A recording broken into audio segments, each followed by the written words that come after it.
All right, Shalom. This is Brother Kasha Kwala coming back at you with another lesson, giving all glory, honor, and praises to Yahweh, by Hashem, Yahweh Shai, by Hashem Machakwadash.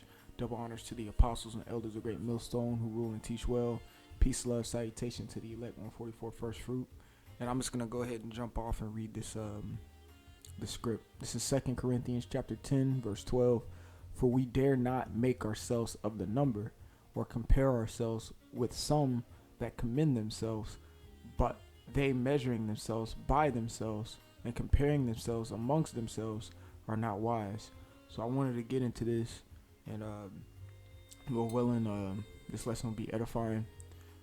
But pretty much, what I want to say is desire the gifts, that come from the Lord, or if you, that's also when I say desiring the gifts, that's if you look up to a brother. It's okay to look up to men, all right? There's men who are set here before you that, laid the foundation and paved the way for you to maneuver in and know where to go, all right? It's okay to look up to those men, all right? But desire the gifts, but never covet. Never covet the measure, all right? There's a specific measure that was given to each individual. When you read the account or the parable of Yahweh Shai with the talents, he gave specific talents to specific men, all right? So in this case, if 5 talents were given to a particular brother in your camp and 1 talent was given to you, don't covet after the measure that he was given from the Lord, all right? But if you had a gift of faith and another brother had the gift of knowledge, you both should trade the talents, okay? And that's desiring the gift from one another because you look up to one another.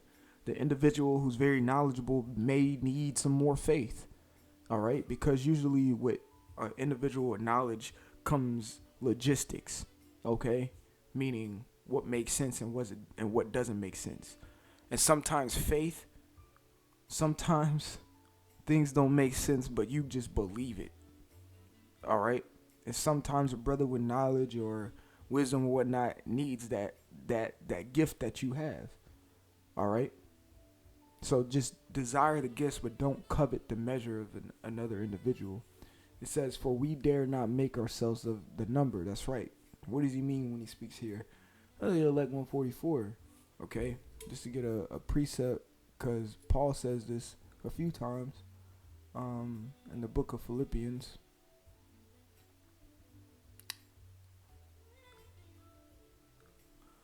Let's see. This is Philippians 3 and 12. Not as though I had already attained. Okay, that's synonymous to we dare not make ourselves of the number. All right, it says either we're already perfect. Okay, but I follow after if that I may attain may apprehend that for which also I am apprehended of Yahweh Shai and Mashiach. So if that I may apprehend, like if I may be called up into that chariot or be a part of that number. All right, verse 13 says, brethren, I count not myself to have apprehended. All right, same thing again, for we dare not make ourselves of that number. So we don't make ourselves of that number. We don't count ourselves apprehended at this very moment because what? We're still on this planet Earth to this day. All right, and we're still not perfect. All right, but this one thing I do, forgetting those things which are behind and reaching forth unto those things which are before. Okay, so it says for 2 Corinthians 10 and 12, for we dare not make ourselves of the number or compare ourselves with some that commend themselves. Okay, we don't compare ourselves to one another. It's well, I know more than him, or you may have. It's very well may be like this. You came in after the brother, but you know more, but the brother's been dealing with the spirit longer than you. But you thinking that you know more, you think You think you should be in his spot, or you think you should be running this, or you think you should be an officer or a captain, or you think you should be an elder or whatnot. It doesn't work like that. You don't compare yourself to any individual. At the end of the day, you're walking your own walk. Why are you worried about somebody else in that type of manner? Okay? According to Philippians, the 2nd chapter, yes, we are supposed to esteem others above ourselves, but there's a certain way you have to, go about that esteeming. It's not comparing yourself. Okay? And just because another man is down doesn't make you better than that man. Okay? The Lord chastened. Matter of fact, I'm gonna get that in Hebrews the 12th chapter. Okay. Let's see. He chasteneth who he loves. All right, Hebrews 12:7. Hold on. Hebrews 12:6. For whom the Lord loveth, he chasteneth, and scourgeth every son whom he receiveth. All right, you see that? So just because a man is going through something, or he's quote unquote in the world lower than you are, doesn't make you better. And real talk, the Lord's chastening him. That shows you that the Lord loves him. If there's something going on in your life and it's going too smooth, handy, dandy, whatever, you might want to check yourself. Have you been indulged in the world too much? Have you been feeding the flesh too much? You see? It's a scary thing. I'm gonna be real. Sometimes it's a scary thing when everything's going smooth. Like, what the hell is going on? Okay, this ain't making no sense. So again, it says, or compare ourselves with some that commend themselves. All right.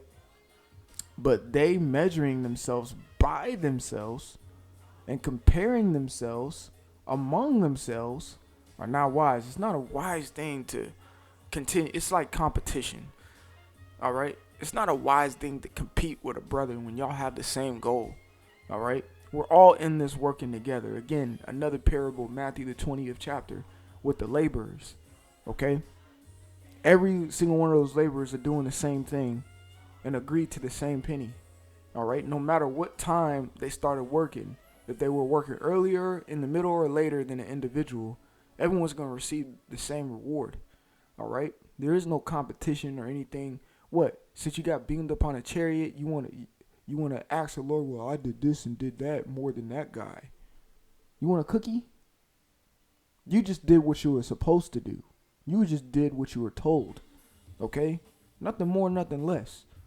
All right? We're just doing what we're told. And the next man is doing what he's told as well. What is there to covet? All right? Let's get Exodus the 20th chapter. Bear with me real quick. It's in the 10th commandment.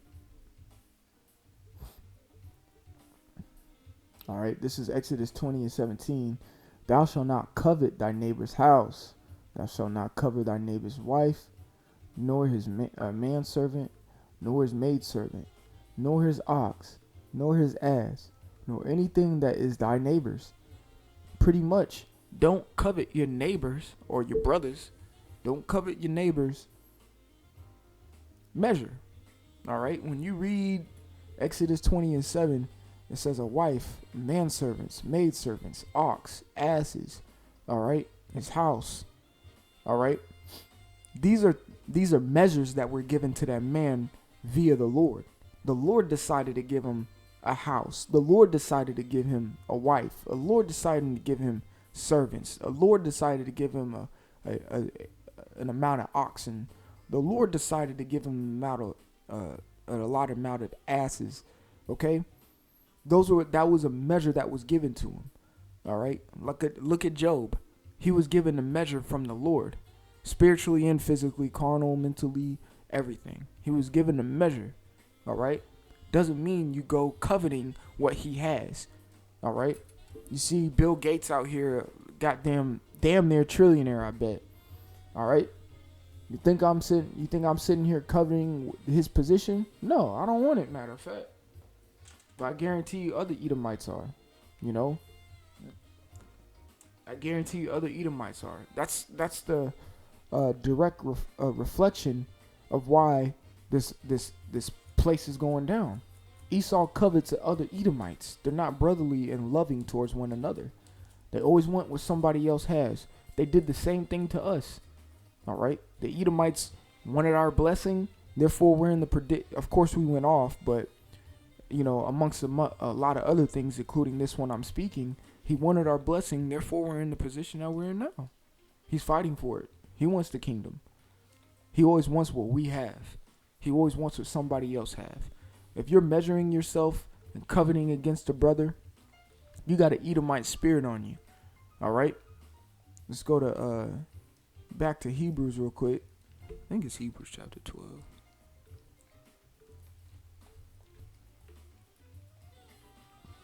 All right, Hebrews 12 and 16. Lest there be any fornicator or profane person, as Esau, for one morsel of bread, sold his birthright. That's right.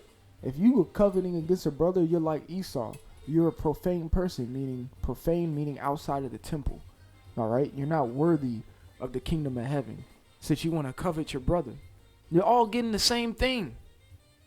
You're all getting the same thing. What is there to covet?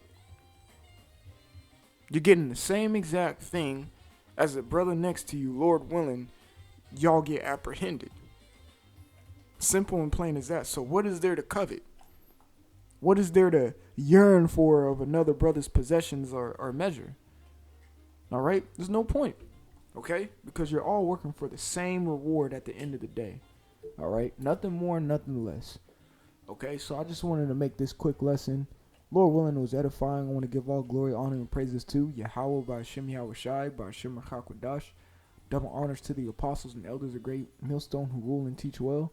Peace, love, salutation to the elect 144 first fruits. The brother Kasha Qualif from the GMS Atlanta Church. Until next time, I say shalom.